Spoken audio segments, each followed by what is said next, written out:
Hi, and thanks for joining us for this edition of Teen Talk, a segment by teens and for teens through CPSB-TV.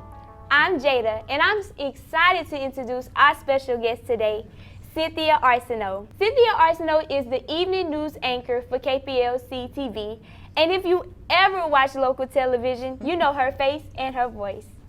Oh, Jada, it is so good to be with you guys today. Thank you so much for having me. Oh, thank you.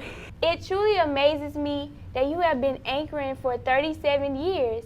So can you share to us more about your experience of how you started? Boy, that's a long time, huh? Yes. Okay, you guys got that right. I'm ancient. I'm totally ancient. No, I'm just kidding. I'm just kidding. 37 years is a long time to do this, but I love what I do. And it all started way back when, really, when I was in 7th grade.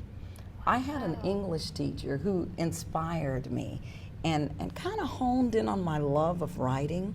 He started a small newspaper at our school. We had never had a school newspaper before. So this English teacher, Mr. Charles Burks, started this newspaper for us. From then on, I knew that I loved writing and I wanted to do something that involved writing. So journalism was the key. Then I went on to high school, had a speech teacher in high school who also saw my speaking abilities.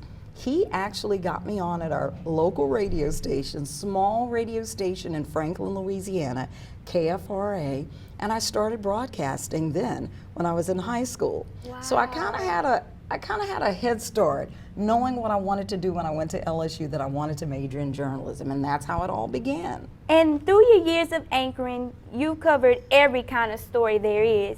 But what type of stories stick with you the most? Well, you know what, I have to say, it would be the stories where you're really impacting people in their everyday lives. And I have covered every story you can imagine.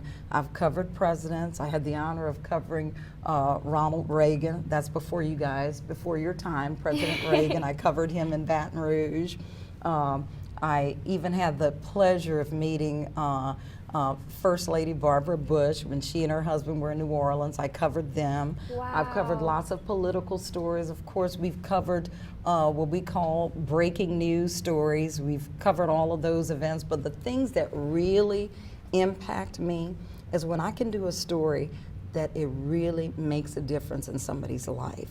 For example, I can think back to stories that I did with single mothers who were having just the worst time trying to find good housing for their kids.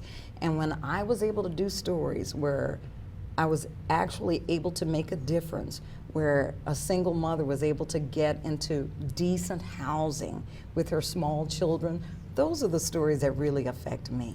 Wow, that is so beautiful. And I just want to say that is some really heartfelt stories that can touch viewers at home. Mm-hmm.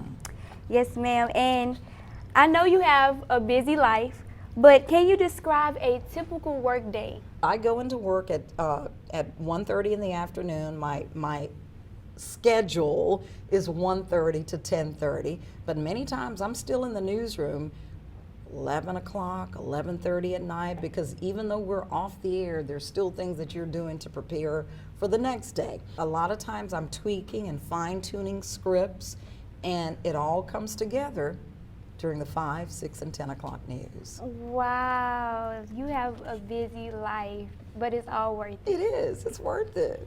In this day and age of social media, everyone has a platform. How do you handle criticism with a very public job?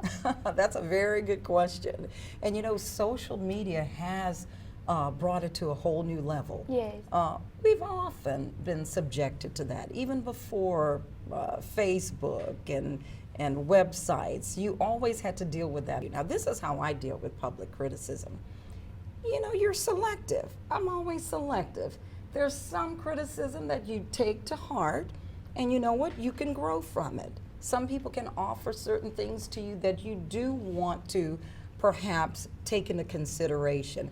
But then sometimes it gets really ugly. And you know, you take it with a smile, you thank them, and then you go on.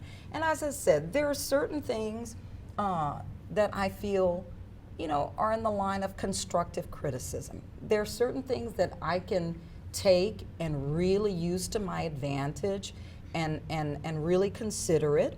And then there are other things when it gets a little superficial, you thank them and then you move on. Yes. But it's a very real part of our world. Television is definitely a competitive field. What would your words of advice be to teens who may be interested in pursuing? Know what you want. I often tell teens to have tunnel vision. And what I mean by that, you have to focus on your goal.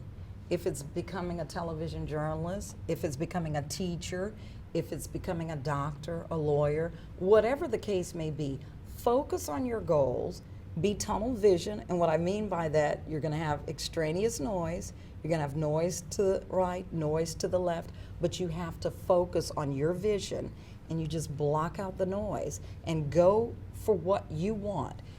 It's a desire. I feel that it's a desire that God puts in all of us. Yes. And if you have that inner voice and you know that this is what you want and this is what you desire, yes, it's very competitive.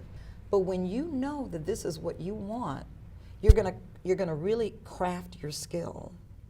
And you're gonna be the best you that you can be. And that's another piece of advice that I would like to give any of the teens out here who are wanting a job in television news. So many times we look at people on TV, we have certain images.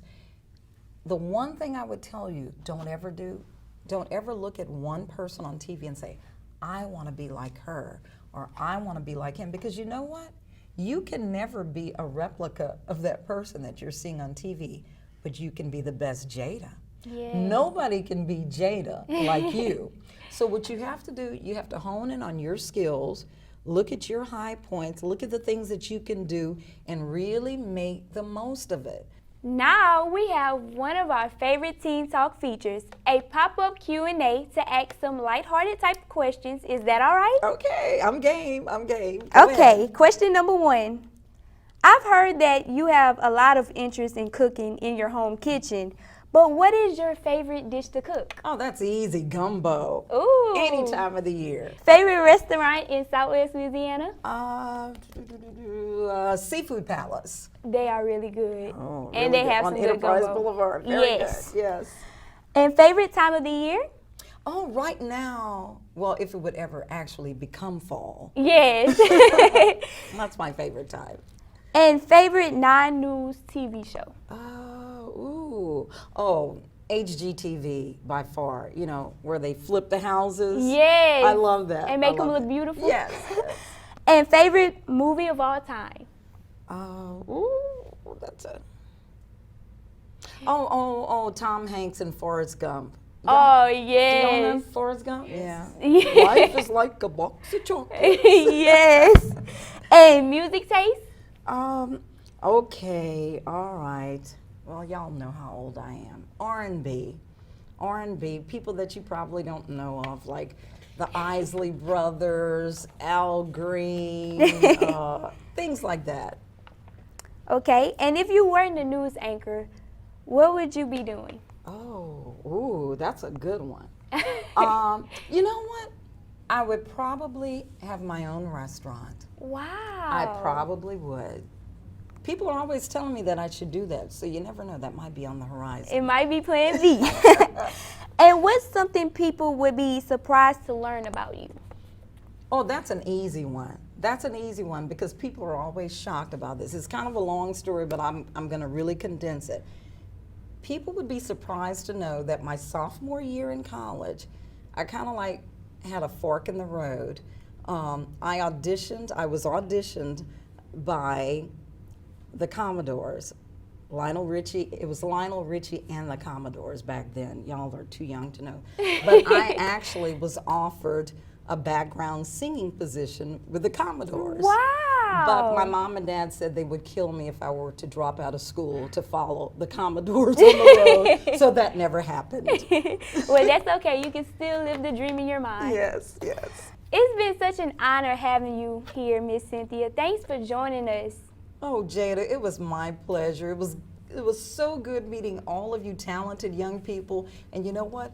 It gives me hope for the future. Aw, thank you. Thanks for watching this edition of Teen Talk. We'll see you next time.